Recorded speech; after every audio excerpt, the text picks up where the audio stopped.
እንግዲህ ሱራን እስር ቤት ልጠይቀው ሄዳለች። ምክንያቱም እሷ ስላላሳሰረችውና እሷ ስላልጠቆመችበት ሰኒ እንግዲህ ቤት ድረስ መታ በጣም አናዳት እና ተሳርባ ወንድሜን አስፈችው ብላ ግራ አጋብታት ነበር ሄደችውና እንዴት ታሰረ ብላ እንግዲህ ሄዳ ነበር ስትጠይቀው እንግዲህ በጣም አመሰግንሻለሁ አንቺ አላሳሰርሽኝም፣ ግን ደግሞ እናቴ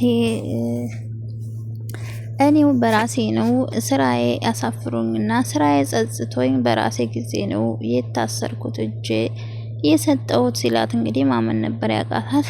ቆይ ግን ለምንድነው ያላሳሰርሽኝ ሲላት ላንተ ብዬ ሳይሆን አንተ ዋጋ ቅጣት የሚገባ ሰው ነህ እንደ ወንጀል፣ ግን ደግሞ ለእናትህ ብዬ ነው እኔ ያላሳሰርኩ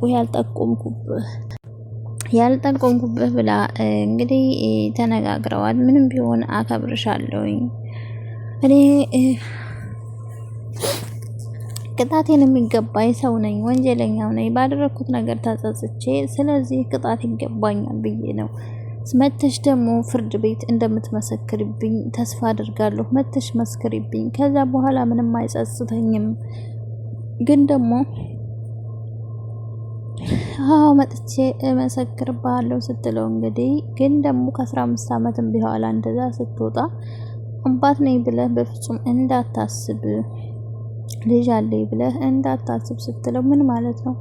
ምንም ቢሆን እኮ ልጁ የኔ ነው ሲላት እንግዲህ ወደ ፈቅደህ እኮ አይደለም ያደረከው፣ ስለዚህ ልጄ እንደማንም ብዬ አሳድገዋለሁ፣ ግን ደግሞ አንተ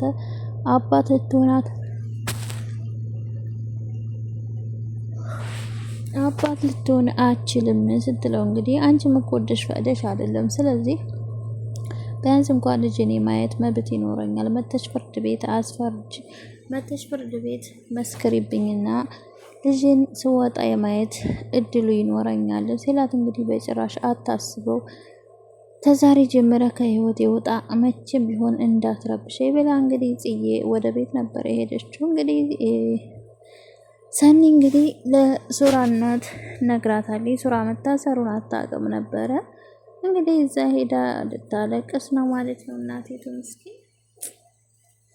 አይ የማርኮን መጫወቻ ነው የምትሆነው። አሁንስ ማርኮን ራሱ ይጫወትባታል። ግን ይህ እንግዲህ በጣም ደንግጣለች። ጽዬ ለብዙ ጊዜ እንግዲህ ደብቃ የነበረውን ያው ለማንም ግርግር ላለመፍጠር ብላ ከቃል ጋር ሁሉ የተጣላችበትን ነገር እንግዲህ በስተመጨረሻም እንግዲህ ለገኒ ነግራታለች። ፊቱንም ነግራት ቢሆንና በዛን ሰዓት በእርግጥ እሷ በተናደደችበት ሰዓት መናገር ያው አስፈላጊ ባይሆንም ግን ደግሞ ተናግራ ቢሆን ቢያንስ እንኳ ከቃል ጋር ያላትን ግንኙነት ያው አተራራቅም ነበረ። እሷም አይፈረድባትም በእርግጥ ግን ደግሞ እሱም ደግሞ በጣም በሰው ወሬ ተነስቶ በጣም መጥፎ ቃላቶችን ተናግሯታል። በዛው እንግዲህ ያው ከቃል ጋርም ተለያዩ። የልጇም አባት እስር ቤት ገባ። ሰላም አለይኩም ወራህመቱላሂ ወበረካቱ። ድና የተከበራችሁ የተወደዳችሁ የኑራ ቤተሰብ ሰላም ብያለሁ። ሰላማችሁ ይብዛ በያላችሁበት። ለዚህ ቻናል አዲስ የሆናችሁ ሰብስክራይብ፣ ላይክ፣ ሼር አድርጉ። ዛሬም እንግዲህ ሐረግ ድራማን ይዤላችሁ መጥቻለሁ። ሐረግ ድራማ እንግዲህ ጽዬ ለገኒ እንግዲህ ለስንት ጊዜ ደብቀው የነበረውን እውነታ እንግዲህ በሰዓቱ ባትናገርም እንግዲህ በስተመጨረሻም ለገኒ ማን እንደደፈራት እንግዲህ ተናግራለች። እዛን ሰዓት እንግዲህ ብዙ ተናዳም ተበሳይታም ብዙ በነበረችበት ሰዓት እንግዲህ ከፍቅረኛዋ ጋር እሱ ቤት ወስዶ እንግዲህ ያው እውነቱን ተናግሮ ራሷን ስታምን ብላ ቀስ ብሎ ቤት እንግዲህ ሲያደርሳት ነበር። ሉሊት አይታቸው ከፍቅረኛዋ ጋር የመጣችው ብላ እንግዲህ ተናግራ ነው ከቃል ጋር ራሱ የተጣላችበት እና እንግዲህ የዛን ዕለት እውነቱን ተናግራ ቢሆን ለገኒም ለቃልም ነግራው ቢሆን ቢያንስ ቃል ይረዳት ነበር። ግን ደግሞ እሱም የመሰለውንና የሜርሲንና የሉሊትን ወሬ ሰምቶ እንግዲህ የማይሆን ነገር ተናግሯታል። ይሄም ማግባብ አይደለም ነበረ። ብቻ እንግዲህ ለገንዬ ዛሬ ቁም ነገር እምነግርሽ ነገር አለኝና እኔ ቁጭ በይ ወይ ደግሞ ሰው ለለበት ቦታ ውስጥ ላውራሽ ብላ እንግዲህ የደፈረኝን ሰው አውቀዋለሁ። ጅሙ ዛሬ አይደለም ያወቅኩት ቆይቻለሁ፣ ግርግር ላለመፍጠር ብዬ ነው እንጂ ብላ ስትላት እንግዲህ ገንዬ በጣም ነው እንግዲህ ያው ራሷን ስታልወድቅ ነው እንትን ያላት ማለት ነው። በጣም ደንገጣ ተገርማ ማን ነው ቆይ ልጁ ማን ነው እኔ ያውቀዋለሁ ስትላት አዎ ታውቂዋለሽ፣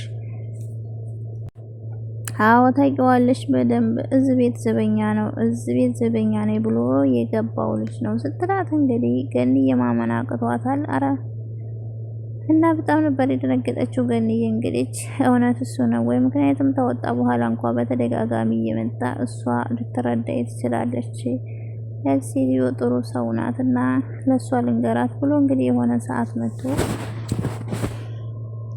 ለገኒ ሁሉንም እውነታ ሊናገር ነበር። ግን ደግሞ ያው አልተሳካለትም። ሉሊትም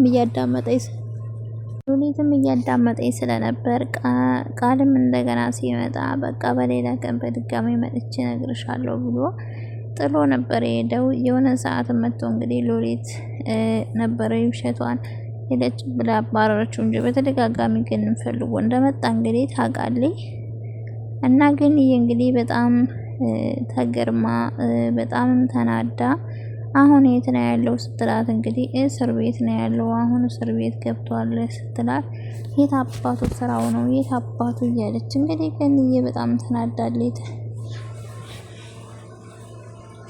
ከሷ ውጭ እንግዲህ ማንም የሰማ የለም ይሄን ነገር። ምናልባት ገንዬ እንግዲህ ለቃል ተነገረችው፣ ቃል ያውቃል። ግን ደግሞ እሱ የሚያውቀው ጺና እሱ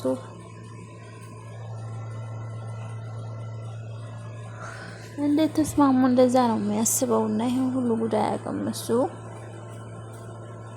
እንግዲህ ሜርሲ ከዚህ ቤት አልወጣም፣ የቤቱ 15% እኮ ድርሻ አለኝ፣ ስለዚህ እንደውም እናንተ ናችሁ ጓዛችሁን ይዛችሁ ውጡ ብላ እንግዲህ በዋሸችው ውሸት በራሷ ጊዜ እንግዲህ ቃልና ጺን ለማለያየት ብላ በፈጠረችው ውሸት እንግዲህ ገንዬ ደርሳባት ከዛን ሰዓት ጀምሮ ከቤት ውጪ ገና ብዙ ነገር ታመጭብናለሽ አንቺ ሰላቢ ብላ እንግዲህ ሻንጣዋን አስይዛ እየገፈተረ ከደረጃ ነበር ስታወርዳት የነበረውና ሉሊት እንግዲህ የትም አትሄድም ብላ እንግዲህ ያው እንደዛማ ተሆነ እህቴን ታስወጣሻትማ የልጅሽን ለስንት ጊዜ የያዝኩት ሚስጥር አለኝ ብላ እንግዲህ የዳግምን ሚስጥር እንግዲህ ዳግም ጽዬን እንደመረዛት ታቅ ነበርና የስንት ጊዜውን እንግዲህ ሚስጥር ያው ተናግራበት ገንዬ በጣም ተናዳለች። ይሄ ነገር ያደርገውን ብላ አስባ አታውቅም። በእርግጥ ዳግም በዛን ሰዓት እንደዛሬው ሳይቀየር ያው ለእናት ብሎ ነው ያደረገው። ጽዬ በዛን ሰዓት ስታስቸግር እናቴን ገደለችብኝ ብሎ ነው እንግዲህ መልስ የምጠጣው በኋላ እየጨመረባት እና እንግዲህ ያንን ሉሊት ታቅ ነበረ።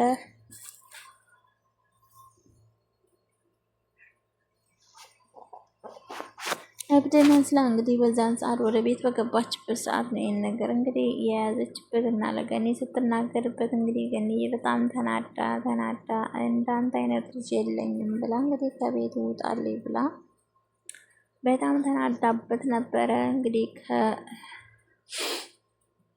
ከሜርሲ ጋር ሁለታቸውም ውጡ ብላ ነበር ገኒ እንግዲህ ላይ ፎቅ ድረስ ሄዳ እንትን እያለኝ ነበር እየተፈጠረች ያመጣቻትና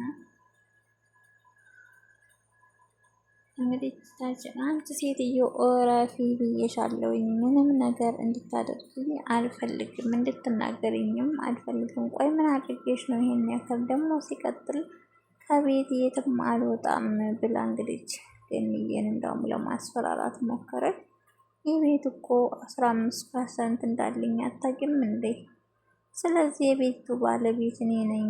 እንደውም በተቃራኒው እናንተ ናችሁ ሻንጣችሁን ይዛችሁ የምትወጡት ብላ እንግዲህ ገንዬን ስትላት ተናዳ ገንዬ ሉሊትን እንግዲህ ጠርታ ነይ እንዳደረግሽ አድርጊና አስወጭልኝ ብላ እንግዲህ ስትላት ሉሊት የትም አትወጣም። ቆይ ምን ሆነሽ ነው መላጤ ታይ እንጂ እያለች እንግዲህ እኔ የሉሊት እህት ነኝ፣ ስለዚህ በዛ ላይ ደግሞ የ15% ድርሻ እኔ ጋ ነው ብዬ እውነቱን ነግሬያታለሁ ስትላት እንግዲህ ሉሊት በጣም ነው የደነገጠችው። አንቺ ራፊ ቆይ እኔ እህት የለኝም ምንም ዘመድ የለኝም ብላ እንግዲህ ካርድ ነው ሽምጥጥ ያደረገችው ሉሊት። እውነቷን ነው። እንደ ሜርሲ አይነት ስላቢ ዘመድ ቢቀር ይሻላል ማለት ነው። ራሷም አትመለስም፣ ራስ ወዳድ። ልንገኝም ደግሞ እንደዛ ሰው ቤት ተቀምጣም ተንኮል ሲን እንደ ጓደኛ መስላ እየቀረበኝ ይሄው ከቃል ጋር ለማራራቅ ነበር ሀሳቧ፣ አላማዋ አሁንም ተሳካላት። እና እንግዲህ የትም አልሄድም ብላ እንግዲህ ጽዬ ነበር የደረሰችባቸው። ቆይ ምን ተፈጥሮ ነው እንደዚህ እስከሆኑ ድረስ እያለች ጽዬ እባክሽ የሆነ ነገር አድርጊልኝ፣ እነዚህን ሰዎች ከቤት አስወጪልኝ፣ ፖሊስ ጠሪና ብላ እንግዲህ ስትላት ቆይ ምን ተፈጥሮ ነው እያለች ጽዬ ጉዷን አታጥም። ሜርሲ የሰራችውን ስራ እንግዲህ ሜርሲ ጽዬ ልታገባ ነው ከልጇ አባት ጋር ተስማምታ ቤተሰብ ሁሉ ሰምተዋል ብላ እንግዲህ ለቃል ነግራው ነው። ቃል እንደዛ ሰክሮ ሲጠጣም ሽቶ እንግዲህ ቀጥታ ወደ አነፂ ጋር መጥቶ ሲረብሽ አድሮ እንግዲህ ሀኒ ጋር ጠዋት ሲነጋ ሲሄድ ይቅርታ ቢላትም ምን ቢላትም ጽጋ እንግዲህ ሁለተኛ እንድታናግረኝ አይንህንም ማየት አልፈልግም ብለው ነበር። ከኔ የባሰ እባክሽ ብዙ ነገር እኮ አውርተናል እንደምንጋባም ነግረሽኛል ሲላት እንግዲህ ያማ በፊት ነበር ሳላቅ እንኳንም እውነትህን ከመገባታችን በፊት አወኩ ብላ እንግዲህ ጽዬ በጣም ተናዳ ስትለው ቀጥታ ወደ ሀኒ ነበር ሄደው ሀኒ ጋር ሄዶ እንግዲህ ሀኒም ደግሞ ፊት ነስታው ነበር፣ ምክንያቱም ሰክሮ በጥፊ ስለመታት በዛ ነበር። ቤተሰብ ላቸዋለሁ እንግዲህ ባይ ባይ።